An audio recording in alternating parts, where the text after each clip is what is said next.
ಒಳಗೆ ತಾಯಿ, ಮಗ ಮತ್ತು ಮಗಳು ಇಷ್ಟು ಜನ ಇರ್ತೀವಿ ಒಂದು ಕುಟುಂಬದವರು. ತಾಯಿ ಹೆಸರು ನಿಂಗಮ್ಮ, ಆಮೇಲೆ ಮಗಳ ಹೆಸರು ಯಮುನಾಬಾಯಿ. ಮಗನ ಹೆಸರು ಮಲ್ಲಿಕಾರ್ಜುನ. ಈ 3 ಮಂದಿದು ಒಂದು ಕುಟುಂಬ ಅದು. ಆ ಕುಟುಂಬದೊಳಗೆ ಏನಾಗಿತ್ತು ಅಂದರೆ, ತಾಯಿ ಹೇಳಿದ್ರು, ಮಲ್ಲಿಕಾರ್ಜುನ ನೀನು ವಯಸ್ಸಿಗೆ ಬಂದ್ಯಪ್ಪ, ಆದಷ್ಟು ನೀನು ಕನ್ಯಾ ನೋಡು, ಲಗ್ನ ಮಾಡಿಬಿಡೋದು ಅಂತಿದ್ದ. ಅದಕ್ಕೆ ಅವ ಅಂದ, ನನ್ನಷ್ಟೇ ಬೆಳೆದ್ರಿ ಅಂತ ನಮ್ಮ ತಂಗಿ ಅದಾಳೆ ಯಮ್ನ, ಆಕೆ ಲಗ್ನ ಮಾಡಿಂದ ನಾ ಮಾಡ್ಕೊತೀನಿ ಅಂದೆ. ಇಲ್ಲಪ್ಪ, ಆಕೆ ಇದೇ ವಯಸ್ಸು ಸಣ್ಣದೈತಿ, ಈಗ ನನ್ನ ದೊಡ್ಡ ವಯಸ್ಸಾಗೈತಿ, ಮನೆಯೊಳಗೆ ಯಾರು ಮಾಡೋರು ಇಲ್ಲ, ಅದಕ್ಕೆ ನೀನು ಲಗ್ನ ಆಗೇ ಬಿಡು ಅಂತ. ಹಂಗಾದ್ರೆ ಆಗಂಗಿಲ್ಲವ, ನಾನು ಮೊದಲು ತಂಗಿ ಲಗ್ನ ಮಾಡಿ ನಾ ಮಾಡ್ಕೊತೀನಿ ಅಂದ. ಯಾರು? ಮಲ್ಲಿಕಾರ್ಜುನ. ಅಂದ್ಕೊಳ್ಳೇನೆ ಆಯ್ತಪ್ಪ, ನೋಡು ಲಗುನ ಎಲ್ಲರ ಕನ್ಯಾ ನೋಡು ಅಂತ ಅಂದು ಒಂದು 15 ದಿವಸ ಒಂದು ಕೆಲಸ ಬಿಟ್ಟು ಪ್ರವಾಸಕ್ಕೆ ಹೋಗ್ಬಿಟ್ಟ. ಊರಿಗೆ ಹೋದ 15 ದಿವಸ ಆಗಿನ ಪ್ರವಾಸಕ್ಕೆ ಹೋಗೋ ಮುಂದೆ ಹೋಗಿದ್ದ. ಬರೋ ಮುಂದೆ ಇಬ್ಬರು ಬಂದರು. ಆಕೆ ತಾಯಿ ನೋಡಿದ್ದು, ಅಲ್ಲ ಇವನು ಯಾರನ್ನಪ್ಪ ಈಕೆ ಯಾರು ಅಂದು. ಒಂದು ಹುಡುಗಿ ಕರ್ಕೊಂಡು ಬಂದಿದ್ದ. ಯಾರು ಈಕೆ? ಇಲ್ಲವಾ, ಈಕೆ ನನ್ನ ಹೇಳ್ತಿ, ಲಗ್ನ ಆಗಿದೆ ಅಂದ್ಕೊಳ್ಳೇನೆ. ಆಕೆ ತಾಯಿ ಸಿಟ್ಟಿಗೆ ಈಗ ನಾವು ಆಗಿದ್ರೆ ನಿನಗೆ ಮುಂಚೆ ಇದ್ದೇನೆ, ಇಲ್ಲ ಹಿಂಗೆ ಅದು ಮಹಾಭಾರತನ ಯುದ್ಧನ ಚಾಲು ಆಕಿತ್ತು. ಆದರೆ ಅದು ಆಕೆ ಹಂಗಾಗಲಿಲ್ಲ. ತಾಯಿ ನಿಂಗಮ್ಮ ಬೇಷ್ ಮಾಡಿದೆಪ್ಪ, ಮನೆಯೊಳಗೆ ಮಾಡೋರು ಇಲ್ಲ, ಮನೆಯೊಳಗೆ ನಾನು ವಯಸ್ಸಾದಕ್ಕಿದ್ದೆ, ನಿಮ್ಮ ತಂಗಿ ಒಬ್ಬಕ್ಕೆ ಆಗಿದ್ದು, ಈಗ ಜೋಡಾತು, ಚಲೋ ಮಾಡಿದಪ್ಪ ನೀನು ಅಂತಂದು. ಅಂದ್ಕೊಳ್ಳೇನ ಅವಾಗ ತಡಿ ಆಗದಾಗ ನಿಂದು ಹಂಗೆ ಒಳಗೆ ಬರಬೇಡ ಅಂದು, ಯಮುನಾ ಬಂದು ಆರತಿ ತಗೊಂಬ, ನಿಮ್ಮ ಅಣ್ಣಗೆ ನಿಮ್ಮ ಅಜ್ಜಿಗೆ ಆರತಿ ಮಾಡಿ ಒಳಗೆ ಕರ್ಕೊಳ್ಳೋಣ ಅಂದು. ಇಷ್ಟು ಅನ್ನೋದು ಒಂದೇ ತಡ. ಬಂದು ಶಶಿ ಅಂತೇಳಿ ಕರ್ಕೊಂಬಂದಿದ್ದ. ಹೆಣ್ಮಳನ್ನು ಅಲ್ವಿ, ಆಕೆ ತನ್ನ ಗಂಡಕ್ಕೆ ಕೇಳ್ತಾರೆ, ಅಲ್ವಿ ನನಗೇನು ಹೇಳಿದ್ದೀರಿ ನೀವು? ತಂಗಿ ಇಲ್ಲ ಅಂತ ಹೇಳಿದ್ದೀರಿ ಅಂದಾಗ ಅಂದ್ಕೊಳ್ಳಿ. ಹೌದವ, ಈಕೆ ತಾಯಿ ಅಂದು, ಹೌದವ ಅವ್ರ ತಂಗಿ ತೀರ್ಕೊಂಡಾಗ ಭಾಳ ಸಾತು, ಕರೆಯೇ ಹೇಳ್ಯಾನ ಅಂದ್ಕೊಳ್ಳೇನ.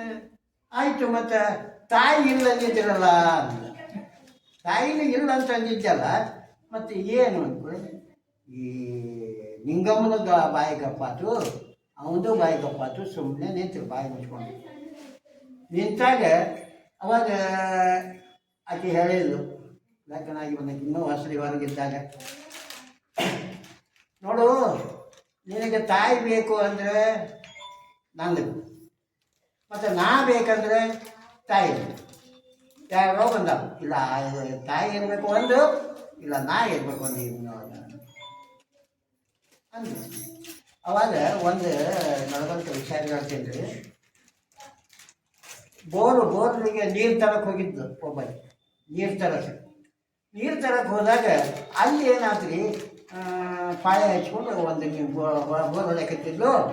ಅದು ಬಸ್ಸುಗಿದ್ದ, ಅದು ಒಂದೇ ಬಸ್ಸು ಲಗ್ನಾಗಿ ಅದೇ ಹೊಸ್ದಾಗಿ ಬಸ್ಸಿಗೆ ಕೂಡ ಆ ಕೊಳ ತುಂಬೋದ್ರೊಳಗನ 2ನೇದಾಗಿ ಬಂದು ಆಕೆ ಒಂದು 2 ಹಳದಾಕಿ ಆಕೆ ಬಂದು ಕೊಡ ಬಸ್ಸಿರೋದು ಏನವ ಚಲೋ ಆತವ ಅಂತ ಆಕೆ ಮಾತಾಡೋಣ.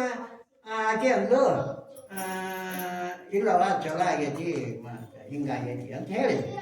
ಅಷ್ಟರೊಳಗೆ ಮತ್ತೆ 3ನೇ ದಿಕ್ಕು ಪಾಳೆ ಬಂದು ಆಕೆ ಆಗಲೇ 45-50 ವರ್ಷದಾಗಿತ್ತು. ಆಕೆನೂ ಬಂದೇನು. ಅವಾಗ ಈ ಹುಡುಗಿ ಫಸ್ಟ್ ಏನು ಬಸರಿದ್ದು, ಆಕೆ 2ನೇದಾಗಿ ಕೇಳಿದ್ಲು. ಹಿಂಗೆ ಮತ್ತು ನನಗಂತೂ ಹೊಸ್ದಾಗಿದ್ದು, ಮತ್ತು ಡೆಲಿವರಿ ಆಗೋ ಮುಂದೆ ಭಾಳ ತ್ರಾಸಾಗುತ್ತಂತಲ್ಲ, ಭಾಳ ತ್ರಾಸಾಗುತ್ತೆ ಅಂದ್ಕೊಡೆ. ಏನಿಲ್ಲ, ದೇವ್ರು ಸರಳ ಕೊಟ್ಟನಂದ್ರೆ ಸರಳ ಆಕತಿ. ಅಕಸ್ಮಾತ್ ಕೂಸು ತಿರುಗಿತ್ತು ಅಂದ್ರೆ ತ್ರಾಸ ಆಕತಿ, ನಿನಗೇನು ತ್ರಾಸ ಆಗೋದಿಲ್ಲ ಅಂತ ಆಕೆ ಅಂದ್ರು. ಯಾರು? 2 ಹಳದಾಕಿ. ಅದು 3ನೇದಾಕಿ 45 ವರ್ಷದಾಕಿತ್ತಲ್ಲ, ಆಕೆ ಹೇಳಿದ್ಲು, ಅವಾಗೂ ತ್ರಾಸಾಗಿಲ್ಲ ತಂಗಿ, ಅವ ಒಳಗೇನಾದ್ರೆ ಅದು ತಿರುಗಿದ್ರೆ ತ್ರಾಸಾಗಂಗಿಲ್ಲ. ನಾಳೆ ಅವ 20ನೇ ವರ್ಷದ ಆದಾಗ ತಿರುಗಿದ ಅಂದರೆ ತ್ರಾಸು, ಅದು ನನಗೆ ಆಗೈತಿ. ಅವಾಗ ತ್ರಾಸು ಏನಾಗತ್ತೆ, ಅದನ್ನು ತಡ್ಕೊಳ್ಳೋದು ಕಷ್ಟ ಆಗುತ್ತೆ ಅಂದ್ರೆ. ಈಗಿಂದ ಏನು ತ್ರಾಸಲ್ಲ, ಸುಳಿಗೆ ತಿರುಗ್ತಾರೆ, ಡಾಕ್ಟರ್ ಇರ್ತಾರೆ, ಏನಾರು ಮಾಡಿ ತೆಗಿತಾರೆ. ಆದರೆ 20 ವರ್ಷ ಆಗಿಂದ ಏನು ತಿರುಗಿ ಬೀಳ್ತಾನ ಮಗ, ಅದು ತಡ್ಕೊಳ್ಳೋದಾಗಂಗಿಲ್ಲ ಅಂದ್ಕೊಳ್ಳೇನ. ನನಗೆ ಅನುಭವ ಆಗಿದ್ದೈತೆ. ಆ ಪ್ರಕಾರ ಈ 20 ವರ್ಷದ ಮಗ ಮಲ್ಲಿಕಾರ್ಜುನ ಮಾಡಿ ಅಂದ್ಕೊಳ್ಳೇನ. ಆಕೆ ಅಂದು ಈಗ ಆಕೆ ಇರಬೇಕು ಅಥವಾ ನಾ ಇರಬೇಕು ಮನೆಯವರು. ಅವ ಅಂದ, ನೋಡಮ್ಮ, ನಾನು ಯಾರೂ ಇಲ್ಲ ಅಂಥೇಳಿ ಲಗ್ನ ಆಗಿ ಬಂದೀನಿ. ಯಾರೂ ಎಲ್ಲಿಲ್ಲ ಅಂದರೆ ನಾನು ಲಗ್ನ ಆಗ್ತೀನಿ ಅಂದು ನಾನು ಮಾತು ಕೊಟ್ಟು ಲಗ್ನ ಆಗಿ ಬಂದ್ಬಿಟ್ಟೀನಿ ಈಗ.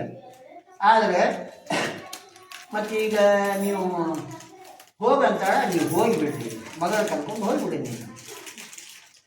ಅದು ಒಳಗೆ ಆಸ್ತಿ ಪಾಸ್ತಿ ಸತ್ತು ತಯಾರು ಮಾಡೋಕೆ ಹಚ್ಚಿದ್ಲು ಯಾರು, ಯಮನಮ್ಮ. ಅಕ್ಕಿ ಏನು ಮಾಡಿದ್ಲು, ಇದನ್ನೆಲ್ಲ ಕೇಳಿದ್ಲು.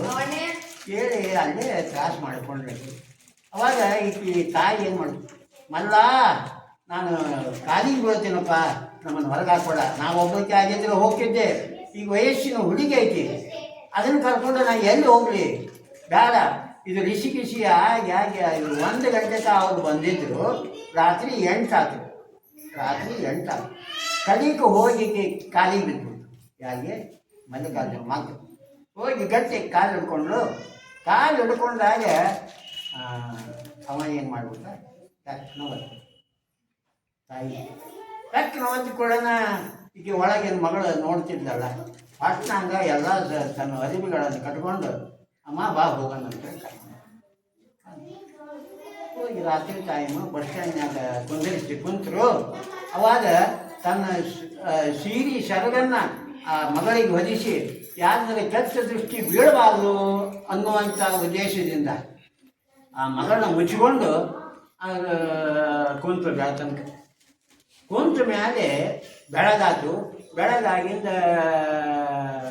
ಅಲ್ಲೇ ಮಠದ್ದು ಸಪ್ಪಳ ಕೇಳಕ್ಕೆ ಸಿದ್ಧಲಿಂಗ ಮಹಾಸ್ವಾಮಿಗಳು, ತೋಟದಾಂಡ್ರೆ ಸಿದ್ಧಲಿಂಗ ಮಹಾಸ್ವಾಮಿಗಳ ಮಠ ಅದು. ಅಲ್ಲಿ ಇವರು ಬಂದು ಇದ್ದರು, ಅದೇ ಗ್ವಾಲಿ ನಾಳೆಗೆ ಇದ್ದರು. ಅದು ಕಿಂಡ್ಯಾಗ ಕೇಳಿದ್ರು, ಆಕೆ ನೋಡಿದ್ಲು ಯಾರು, ಅವರು ಮಗಳು ಯಮನಮ್ಮ ನೋಡಿದ್ಲು. ಅಲ್ಲಿ ಲಿಂಗವನ್ನು ಹಿಡ್ಕೊಂಡು ಅವರು ಪೂಜೆ ಮಾಡ್ತಿದ್ರು. ಸಿದ್ಧಲಿಂಗ ಮಹಾಸ್ವಾಮಿಗಳು, ತೋಂಟದಾದ ಸಿದ್ಧಲಿಂಗ ಮಹಾಸ್ವಾಮಿಗಳು ಪೂಜೆ ಮಾಡಕತ್ತಿದ್ರು. ಅದನ್ನು ನೋಡಿ ಇಬ್ಬರು ಒಳಗೆ ಬಂದು ಕುಂತು ಅಲ್ಲಿ ಏನು ನಡೆದಿತ್ತಪ್ಪ ಅಂತಂದರೆ, ಇದು ಪ್ರವಚನ ನಡೆದಿತ್ತು. ಆ ಪ್ರವಚನ ಕೇಳ್ಕೊಂತ ಕುಂತರು. ಪ್ರಭುಲೀಲೆ ಪ್ರವಚನ ನಡೆದಿತ್ತು. ಆ ಪ್ರಕಾರ ಅದನ್ನು ಕೇಳಿಂದ ಅದಕ್ಕೆ ತಾಯಿ ಹೋಗಿ ಗಟ್ಟಿಗೆ ಕಾಲು ಹಿಡ್ಕೊಂಡು ಗುರುಗಳ ಈಗ ನನ್ನ ಮಗಳಿಗೆ ಆಶೀರ್ವಾದ ಮಾಡಿರಿ. ಏನಂತ ಆಶೀರ್ವಾದ ಮಾಡಿರಿ ಅಂದರೆ, ನೀವು ಹೆಂಗೆ ವಿರಕ್ತರಾಗಿರ್ತೀರಿ ಹಂಗೆ ನನ್ನ ಮಗಳನ್ನು ಒಂದು ಸನ್ಯಾಸಿ ಆಗಿ ಬಿಡೋಂಗೆ ಆಶೀರ್ವಾದ ಮಾಡಿರಿ. ನಿಮ್ಮ ಸಂಕಲ್ಪ ಇತ್ತಂದ್ರೆ ಆಕೆ ಸಂಕಲ್ಪದೊಳಗೆ ಅದು ಇತ್ತಂದ್ರೆ ಅದೇ ಆಗುತ್ತವ ಅಂತ ಆಶೀರ್ವಾದ ಮಾಡಿಬಿಟ್ಟು ಮುಂದೆ ಏನೈತಿ ಅದು ಕಂಪ್ನಿಗೆ ಬಂದರು. ಅಲ್ಲಿದ್ದ ಕಂಪ್ನಿಗೆ ಬಂದರು. ಕಂಪ್ನಿಗೆ ಬಂದ ಮೇಲೆ ಅಲ್ಲಿ ಏನೈತಿ ದೊಡ್ಡ ಬಸವಾಚಾರ್ಯರು ಅಂಥೇಳಿ ಮಹಾಸ್ವಾಮಿಗಳು, ಅವರು ತಪಸ್ವಿಗಳು, ಆಮೇಲೆ ವೇದಾಂತ ಉಪನಿಷತ್ತುಗಳನ್ನು ಬಲ್ಲವರು, ಆಮೇಲೆ ವಯೋರು ಇದ್ದರು. ದೊಡ್ಡ ಬಸವಾಚಾರ್ಯರು ಅಂತೇಳಿ ಅವರು ಗುರುಗಳು. ಅವರು ಮಾಡಿದಾಗ ಇವರು ಹೋಗಿ ಸ್ವಾಮಿ ನಿಮ್ಮ ಸೇವೆ ಮಾಡ್ತೀನಿ ಅಂತ. ಯಾರು ಬೇಡಂತಾರವ ಮಾಡ್ತಾರೆ. ಆದರೆ ನಾವು ಕುರುಬರು ನಾವು, ಮತ್ತು ನೀವು ಇಟ್ಕೊಂತೀವಿ, ಇದಕ್ಕೆ ಏನು ಸಂಬಂಧ ಇಲ್ಲ, ನಿಮ್ಗೆ ಕೆಲಸ ಕೊಡ್ತೀನಿ ಮಾಡು. ಏನು ಕೆಲಸ ಹಚ್ಚಿದ್ರಿ ಅಂದರೆ, ಆ ಹುಡುಗಿ ನಮ್ಗೆ ದೊಡ್ಡ 15-20 ಆಕಳುಗಳಿದ್ವು. ಅದನ್ನು ಸ್ವಚ್ಛ ಮಾಡೋದು, ದನ ಮೇಯ್ಸ್ಕೊಂಬರೋದು, ಅದನ್ನು ಮಾಡೋಕ್ಕೆ ಈಕೆಗೆ ಹಚ್ಚಿದ್ರು. ಇಲ್ಲಿ ನಮ್ಗೆ ಲಿಂಗ ದೀಕ್ಷಾ ಕೊಡ್ರಿ ಅಂದೆ. ಲಿಂಗ ನೀವು ಪೂಜೆ ಮಾಡ್ಕೊಳಕ್ಕೆ ಹಚ್ಚಿದ್ರಲ್ಲ, ಅದು ಏನದು ಲಿಂಗ, ಅದನ್ನು ನನಗೂ ದಯಪಾಲಿಸಿ ಅದನ್ನಂದು ಅದು ಹಂಗೆ ಬರಂಗಿಲ್ಲವ, ನೀನು ಸೇವೆ ಮಾಡು. ಆ ಸೇವೆ ಮಾಡಿದ್ದು ನನಗೆ ಮನಸ್ಸಿಗೆ ಬಂತಂದ್ರೆ ಅವತ್ತು ನಿನಗೆ ಲಿಂಗ ದೀಕ್ಷಾ ಕೊಡ್ತೇನೆ ಅಂತ ಆಯ್ತು ಅಂತ. ಮುಂದೆ ಏನೈತಿ, ಒಂದು 4-5 ತಿಂಗಳು ಹೋಗ್ಬಿಡ್ತಿರೋದು. ಆಕೆ ದನ ಸ್ವಚ್ಛ ಮಾಡೋದು, ದನ ಮೇಯ್ಸ್ಕೊಂಡ್ಬರೋದು, ಅಲ್ಲಿಂದ ತಾನು ಮನೆಯಾಗ ಬಂದು ಇದು ಮಠದಾಗ ಬಂದು ಇರೋದು, ಹಿಂಗೆ ನಡೀತು. ಒಂದು ದಿವಸ ಇವರು ದೊಡ್ಡ ಬಸವಾಚಾರ್ಯ ಸ್ವಾಮಿಗಳು ಏನು ಮಾಡಿದ್ರು, ಅಲ್ಲವಾ ಇವತ್ತು ನಿಮ್ಗೆ ಬೇರೆ ಕಾಯಕ್ಕೆ ಹೇಳ್ತೀನಿ ಮಾಡು, ಆಯ್ತು ನೀವು ಏನು ಅಪ್ಪಣೆ ಕೊಡ್ತೀರೋ ಅದನ್ನು ಮಾಡ್ತೀನಿ ನಾನು ಅಂದ್ಕೊಡೇನ, ನೀನು 5 ಮನೆ ಭಿಕ್ಷಾಟನೆ ಮಾಡ್ಕೊಂಬರ್ಬೇಕು ಅಂದ್ಕೊಡೇನ. ಆಯ್ತು ರೀ ಮಾಡ್ಕೊಂಬರ್ತೀನಿ ಅಂದ್ಕೊಡೇನ. ಅಲ್ಲಿದ್ದ 5 ಮನೆ ಆಗಂಗಿಲ್ರಿ ಗುರು ಕಡೆ, ನಾ 3 ಮನೆ ಮಾಡ್ಕೊಂಡು ಬರ್ತೀನಿ ಅಂದು. 3 ಮನೆ ಮಾಡಿ ಆಯ್ತು, 5 ಮನೆ ಮಾಡೋಕ್ಕೆ ಪ್ರಯತ್ನ ಮಾಡು, 3 ಮನೆ 3 ಮನೆ ಮಾಡ್ಕೊಂಬ ಹೋಗ. ಅದಕ್ಕಿಂತ ಪೂರ್ವದಲ್ಲಿ ಮೊದಲ ಮಠದಿಂದ 3 ಮನೆ 5 ಮನೆಗೂ ಇವರು ಸ್ವಾಮಿಗಳು ಹೋಗಿ ಹೇಳಿ ಬಂದರು, ನಾಳೆ ನನ್ನ ಮಠದಿಂದ ಒಬ್ಬ ಹುಡುಗಿ ಬರ್ತಾಳೆ, ಆಕೆ ಭಿಕ್ಷಾಟನೆ ಮಾಡಲಿಕ್ಕೆ, ಭಿಕ್ಷಾಂದೇಹಿ ಅಂದ್ಕೊಳ್ಳೇನ ನೀವು ಆಕೆಗೆ ಸಿಕ್ಕಾಪಟ್ಟಿ ಬೇರೆ ಹಾಕಕ್ಕೆ ಹೋಗ್ಬೇಡಿ, ಆಕೆಗೆ ಇದರಿಂದ ಹಾಕಕ್ಕೆ ಹೋಗ್ಬೇಡಿ, ಏನು ಆಕೆಗೆ ಕೊಡಬೇಡ್ರಿ, ನುಗ್ಗು ಬೇರಿ, ಆಮೇಲೆ ಆಕೆ ಮಾರಿ ಉಗುಳಿದ್ರಿ ಅಂದ್ರೆ ಸ್ವಾಮಿ ಒಳ್ಳೆಯಬಿಟ್ರು ಅವರು. ಆಯಿತು ಅಂಥೇಳಿ ಅವರು ಒತ್ಕೊಂಡು ಮತ್ತೆ 2ನೇ ಮನೆಗೆ ಹೋದರು. ಅಂದ್ಕೊಂಡು ಅಲ್ಲಿ ಹೋಗಿ, ಈಗ ನಾಳೆ ನಿಮ್ಮ ಮನೆಗೆ ನಮ್ಮ ಮಠದ ಒಂದು ಹುಡುಗಿ ಬರ್ತದೆ, ಭವತಿ ಭಿಕ್ಷಾ ಅಂದೇಹಿ ಅಂತಾಳ, ಆಕೆಗೆ ಏನೈತಿ ಸಾಕಷ್ಟು ಎಷ್ಟು ಚೀಲಗಳ ಬೇರೆಗಳದ ಅಷ್ಟು ಬೇರೆ ಬಿಡ್ರಿ, ಆಕೆಗೆ ಬೇರೆ ಅವ್ರು ಚಕ್ಕ ಅಸಹ್ಯ ಮಾಡಿ ಹಾಗಾಗಿ ಹೋಗಿ ಅಂತು, ಇಷ್ಟು ವಯಸ್ಸಿನ ಹುಡುಗಿದ್ದಿದ್ದು ದುಡ್ಡು ತಿನ್ನಕ್ಕೆ ಬರೋಂಗಿಲ್ಲ ಅಂತ ಅಂದು ಬಿಡಲಿಲ್ಲ ಅಷ್ಟು. ಆಯಿತು ಅಲ್ಲಿ ಅವರು ಹೊತ್ಕೊಂಡು ಮುಂದೆ 3ನೇ ಮನೆಗೆ ಹೋದರು. ಹೋಗಿ ಅವ್ರಿಗೆ ಹೇಳಿದರು, ನೋಡಿರಿ ನಾಳೆ ನಮ್ಮ ಭಿಕ್ಷಾಟನೆಗೆ ನಮ್ಮ ಮಠದ ಹುಡುಗಿ ಬರ್ತೈತಿ, ಒಂದು ದೊಣ್ಣಿ ತೊಗೊಂಡು ದಪ್ಪ ಒಂದು ದೊಣ್ಣಿ ತೊಗೊಂಡು ಆಕೆ ಬಂದು ಕೊಡೋದು ನುಗ್ಗು ಹೊಡೆದು ಬಿಡ್ರಿ ಅಂತ. ಆಯಿತು, ಅವ್ರು ಆಯಿತು. ಮೊದಲು ಸಿಕ್ಕಿಗೆ ಹೊಂಟು ಭಿಕ್ಷಾಟನೆ ಹೋಗಿ 1ನೇ ಮನೆ ಮುಂದೆ ನಿಂತು ಭವತಿ ಭಿಕ್ಷಾ ಅಂದ ಕೂಡ ಸಿಕ್ಕಾಪಟ್ಟಿ ಬೇದು ಆಕೆ ಮಾರಿ ಉಗುಳ್ಬಿಡ್ತಾವೆ. ಅಷ್ಟೊಳಗೆ ಆಕೆ ಮನೆ ಹೆಣ್ಮಗಳು ತಂದಿದ್ಲು, ಏನೋ ನೀಡಬೇಕಂತ ತಂದಿದ್ಲು, ಆದರೆ ಮಖ ಬಂದ್ಬಿಡ್ತೀವಿ ಸ್ವಾಮಿಗಳ ಮಖ ಆಕಿ ಮುಂದೆ ಬಂದ್ಬಿಡ್ತಂಗಾತು. ಅದಕ್ಕೆ ಅದನ್ನು ಅಲ್ಲೇ ಇಷ್ಟಕ್ಕೆ ನುಗ್ಗು ಬೇಯ್ಬಿಡ್ತು. ಸ್ವಾಮಿಗಳ ಬೇಯ್ದು ಮಾರಿಗೆ ಉಗುಳಿಬಿಟ್ಲು.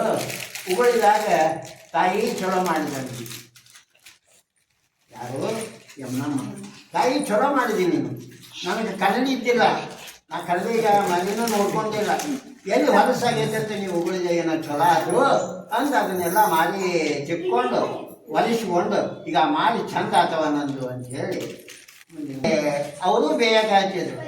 ಬೇಯ್ದು ಇಂಥ ಸಣ್ಣ ವಯಸ್ಸಿನಾಗ ನೀನು ದುಡಿದು ತಿನ್ನಬೇಕು, ಹಿಂಗ್ಯಾಕೆ ಹೊಂತೀನಿ ನೀನು ಅಂಥೇಳಿ ಬೇಯ್ದು ಸಿಕ್ಕಾಬುದಿ ತಮ್ಮ ಹತ್ರ ಎಷ್ಟು ಬೇಗ ಅದಾವ ಅಷ್ಟು ಬೇಗ ಬೇಯ್ದು ಈಗಿನ ಕಳಿಸಿದ್ರು.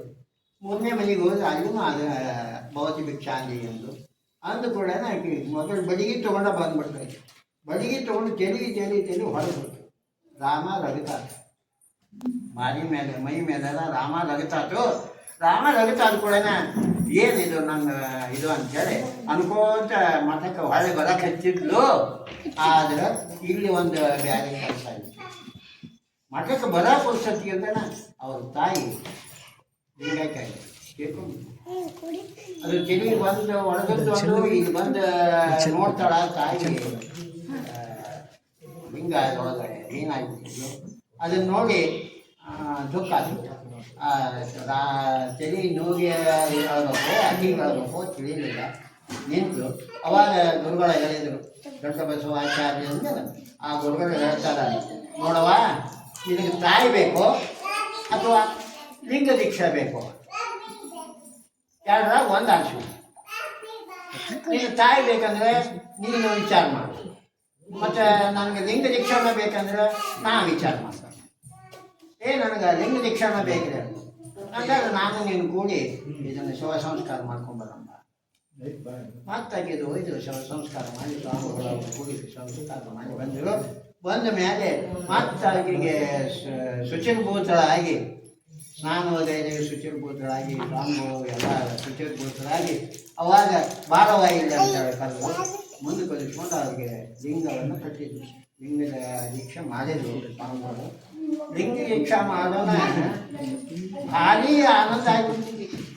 ಈಗ ಸಣ್ಣಕ್ಕಿದ್ದಾಗಿಂದನೂ ಅದು ಲಿಂಗ ಬೇಕು ನನಗೆ, ನಾನು ಪೂಜೆ ಮಾಡ್ತೀನಿ ಲಿಂಗ ದೀಕ್ಷೆ ಬೇಕಂತಿದ್ಲಲ್ಲ, ಆದಷ್ಟು ಆಗಿ ಮಠದ ಸುತ್ತಲ ಮನೆಯೊಳಗೆ ಮಠದೊಳಗೆ ಎಲ್ಲ ಕಡೆ ಕುಣಿದಾಡಿ ನಾನು ಗೆದ್ದೆ ನಾನು ಕುಣಿದಾಡಿಸಿ ಅಗದಿ ಇದು ಮಾಡಿದ್ದು.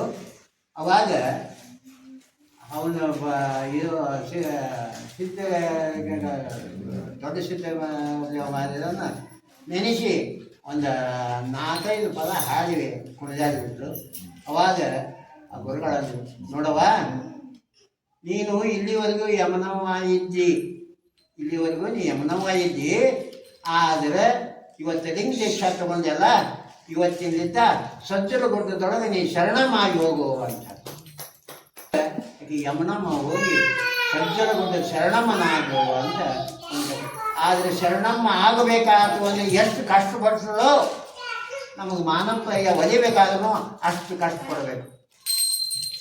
ಮಾನಪ್ಪಯ್ಯ ಒಲಿಬೇಕಾದ್ರೂ ಅಷ್ಟು ಕಷ್ಟಪಟ್ಟಾಗನ ಮಾನಪ್ಪಯ್ಯ ನಮ್ಮ ಹತ್ರ ಬರ್ತಾನ, ನಮ್ಮ ಕಷ್ಟ ಸುಖಗಳನ್ನು ಕೇಳ್ತಾನ.